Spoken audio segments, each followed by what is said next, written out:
Desculpas esfarrapadas, Nintendo Biruta, ganância infinita e muito mais. Eu sou o Ed e tudo que eu vou te contar agora aconteceu no incrível mundo dos videogames e vai ser agora, só vem! Gran Turismo 7 conseguiu revoltar um grande número de fãs com patches que transformaram o jogo em um festival de grind e microtransações. A Sony veio a público se desculpar pelo ocorrido, com direito até uma cartinha semi-sincera de Kazunori Yamauchi, que é o criador da franquia Gran Turismo. O texto original está todo em inglês, mas traduzindo o recado é o seguinte: querida comunidade Gran Turismo, obrigado pelo seu suporte e eu quero que você saiba que as suas vozes foram ouvidas. Nós nos desculpamos por termos causado confusão e frustração com os nossos updates, que não apenas derrubaram o servidor, como criaram caos generalizado na economia do jogo. Nós sabemos que essa não é a experiência de Gran Turismo que vocês esperavam, e como um gesto de boa vontade, vamos depositar 1 milhão em créditos na sua conta. O que ele quer dizer com isso é que pra gente parar de reclamar, ele tá dando $10 para serem gastos dentro do jogo, que dá aí pra comprar um carrinho médio. E pra aproveitar esse milhão, os jogadores terão que logar na sua conta e resgatar esse cupom até o dia 25 de abril de 2022. Não é automático, tem que logar na conta e resgatar. A justificativa para o caos que os updates criaram na economia do jogo é aquele blá blá blá corporativo que a gente já tá cansado de ouvir. E é por isso que eu disse que era uma cartinha semi-sincera. Mudar a economia do jogo pra pior foi um ato planejado. De acordo com Kazunori Yamauchi, o objetivo era corrigir inconsistências nas recompensas dadas após alguns eventos, mas que para fazer isso foi preciso mexer em toda a economia do jogo. E o que ele quer dizer com isso é que Gran Turismo estava sendo muito generoso, oferecendo recompensas demais. E o problema é que Gran Turismo 7 foi concebido para ser um live service e recompensas demais encurtam a vida de um jogo como serviço. E aí veio o patch e reduziu drasticamente o valor das recompensas, o que pegou super mal e criou uma chiadeira que levou a nota do jogo lá pra baixo. O negócio é que não existe boa vontade, mas vejam só como é que são as coisas. Pros reviews, o jogo tava redondinho, tava ótimo pros jogadores, mas não tava bom pra eles. E aí o que acontece é que eles precisam testar os limites, mas claro, depois que os reviews estavam prontos. Os ajustes foram feitos pra descobrir até onde que eles poderiam ir, o quanto que eles poderiam reduzir as recompensas até o exato ponto pra não causar revolta absoluta na base de jogadores. Como exageraram na dose da muquiranice, no começo de abril vem outro patch para tentar amenizar a situação. As promessas são muito mais eventos, maior disponibilidade de carros e recompensas muito mais generosas. E aí é o seguinte, toda desenvolvedora quer ter um jogo como serviço que renda grana no longo prazo. Só que quando o jogo é publicado, de cara descobrem que sustentar um jogo como serviço é muito mais trabalhoso do que imaginado. É bastante comum a gente ver updates que empobrecem a economia de um jogo, porque é a forma mais eficiente de fazer um conteúdo que já existe e render. É como colocar mais água no feijão. Na teoria, quanto mais difícil for conquistar as coisas, mais tempo as pessoas passam jogando. E para escapar da dificuldade, mais inclinadas elas ficam a querer gastar dinheiro, criando aí muitas oportunidades para microtransações.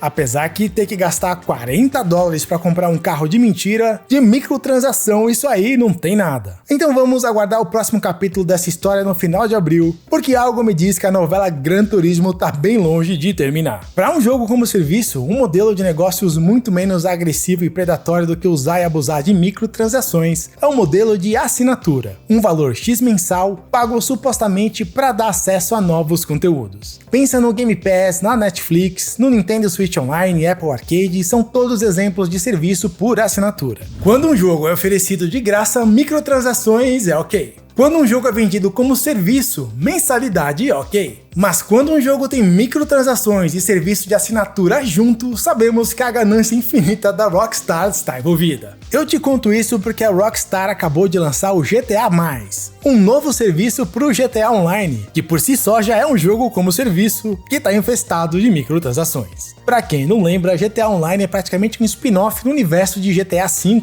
e ambos games até hoje rendem montanhas de dinheiro para a Rockstar. Só que não satisfeita com as montanhas que já possui, a partir do dia 29 de março de 2022, por $6 mensais, o consumidor terá acesso a conteúdos exclusivos dentro do GTA Online. E dentre eles estão upgrades estéticos para seus bens e propriedades imaginárias, como carros, iates, roupas e até um depósito de 500 mil em grana do GTA para você gastar como quiser. E dentro do GTA, 500 mil não é muita coisa. É um serviço para quem sempre quis ser mega VIP Premium e para quem se importa com status social de faz de conta. O que eu acho mais interessante é o momento que esse serviço está surgindo, porque GTA 6 foi anunciado oficialmente em desenvolvimento há mais ou menos um mês atrás. Só que ninguém sabe exatamente quando ele chega, pode ser em 2023, pode ser em 2025 ou até depois disso. E até lá, a Rockstar planeja sugar mais dinheiro dos seus consumidores, oferecendo praticamente nada e cobrando $6 mensais por isso. Um plano genial, na verdade, porque muita gente vai acabar assinando a bagaça. E eu não sei você, mas eu acho que talvez a Rockstar já tenha equilibrado as contas e feito um lucrinho com o GTA V e GTA Online. Afinal, ela continua vendendo os mesmos jogos pra gente desde 2013, desde a geração do PS3 e do Xbox 360, e claro, a gente continua comprando. GTA Mais soa pra mim como mais uma tentativa de agradar os investidores e acionistas, uma forma de conseguir um troco a mais com um jogo que já não tem muito mais novidade pra oferecer. E de quebra também me leva a crer que estender a vida do GTA Online com firulas é um sintoma que GTA 6 ainda está muito longe de se tornar realidade. E a realidade tem mostrado pra gente que tá ficando cada vez mais difícil jogar videogame sem gastar uma pequena fortuna. Mas de vez em quando ainda tem como. A Epic Store de tempos em tempos libera games de graça, e até o dia 31 de março é a vez do Demon's Tilt, que é basicamente uma mesa de pinball com temática capirotiana, com um visual que para quem gosta de pixel art tá muito caprichado. Demon's Tilt não é um jogo de pinball no sentido mais tradicional da palavra. Ele não tenta simular uma mesa de pinball real, com física realista e tudo mais. Ele é mais como uma versão arcade de uma mesa de pinball. Pense na diferença entre Gran Turismo e Horizon Chase e é mais ou menos isso. É um jogo cheio de coisas que seriam impossíveis de serem feitas em uma mesa de pinball de verdade. O que pra mim é um ponto super positivo porque abre espaço pra imaginação. Imaginação Demon's Tilt tem de sobra. Pelo preço de R$0 merece um download pra ver qual é. Afinal, videogame é uma das melhores coisas da vida e de graça então fica ainda melhor. Eu acho que Demon's Tilt merece ocupar alguns momentos do seu dia. E agora uma pequena pausa no mundo dos games para falar sobre a noite do Oscar e perguntar se você viu que o Chris Rock levou um tapão na cara proferido pelo Will Smith, provando que todo mundo realmente odeia o Chris. E nessa mesma noite Will Smith ganhou um Oscar. E já estão falando que ele pode perder a estatueta por causa desse tapão, que fere as regras de conduta da cerimônia. E não foi só o maluco do pedaço que perdeu a cabeça, a Nintendo também perdeu. Todo mundo já tá cansado de saber que a Nintendo é meio biruta e tem um histórico de derrubar conteúdos na internet. Mas dessa vez, até mesmo pro padrão Nintendo, me parece que ela perdeu a noção completamente. A Nintendo não quer que ninguém saiba os segredinhos de Super Mario 64. Sim, o mesmo Super Mario 64 de 96 pro Nintendo 64.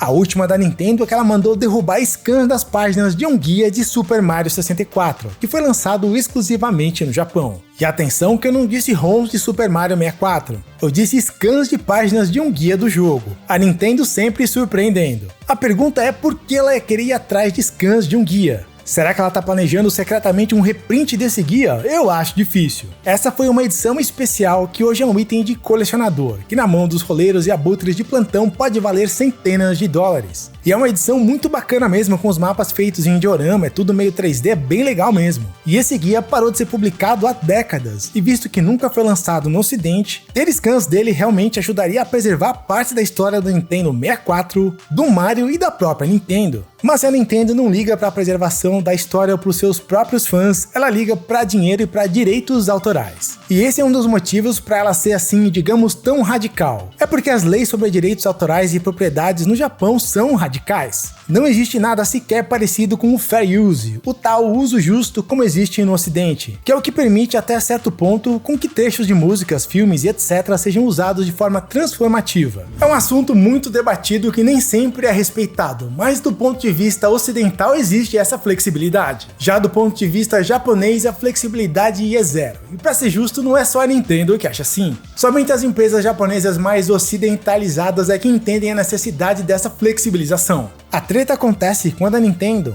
por ser uma empresa super japonesa, tenta impor, até por vias judiciais, o que ela entende como seu direito para o resto do mundo. E aí quando um cara como Comfort Food Videogames, que no caso tinha apenas scans de um guia que eu acredito que realmente tinha apenas interesse em preservar a história da Nintendo, acaba tendo que obedecer uma ordem judicial, chamada Takedown Notice, porque não vai querer entrar numa briga jurídica com uma corporação por conta de páginas escaneadas de um livro. Nintendo e a internet nunca se entenderam completamente, a não ser pelo fato que a Nintendo usa a internet para caçar os seus fãs que postam suas propriedades intelectuais na internet. Alguém tem que falar para a Nintendo que a internet serve para muito mais coisa que isso. Por exemplo, a Sony deve anunciar brevemente o tal do Spartacus, o serviço por assinatura que oferece um catálogo de games para concorrer com o Game Pass da Microsoft. Sinceramente, eu acho que vai ser uma luta muito ingrata para a Sony. Oferecer um serviço equivalente ao Game Pass vai ser complicado demais. Um dos motivos para isso é que ela não tem o cheat de dinheiro infinito como a Microsoft tem. E para bancar um catálogo gigante de games tem que ter muita grana. Eu também acho pouco provável que a Sony inclua seus jogos exclusivos Belong of Galaxies logo de cara em um serviço por assinatura. Então eu fico bastante curioso para saber quanto o Spartacus vai custar e o que é que a Sony vai conseguir oferecer nele. E para fechar, uma notícia bastante positiva sobre os games. A Humble Bundle e a Epic e outras empresas, através de ações promocionais, já levantaram quase 100 milhões de dólares para o fundo de ajuda humanitária para aquela coisa sinistra que está acontecendo na Ucrânia nesse momento. E é curioso que cada vez que acontece alguma coisa ruim, a grande mídia adora apontar o dedo para os videogames como se fosse a raiz de todo o mal do mundo ou algo parecido com isso. Mas quando coisas boas acontecem, como uma baita de uma grana levantada para ajuda humanitária, o som do silêncio é ensurdecedor. Mas agora você sabe. Eu sou o Ed e tudo isso aconteceu nessa última semana no incrível mundo dos videogames. Esse é um quadro novo experimental e se você gostou, deixa o like e comenta. Porque se der boa, pode entrar para a programação permanente do canal, quem sabe como o vídeo que rola toda segunda-feira. Eu tinha mais alguma coisa para dizer. Jamais esqueça que videogame é uma das melhores coisas da vida. Paz!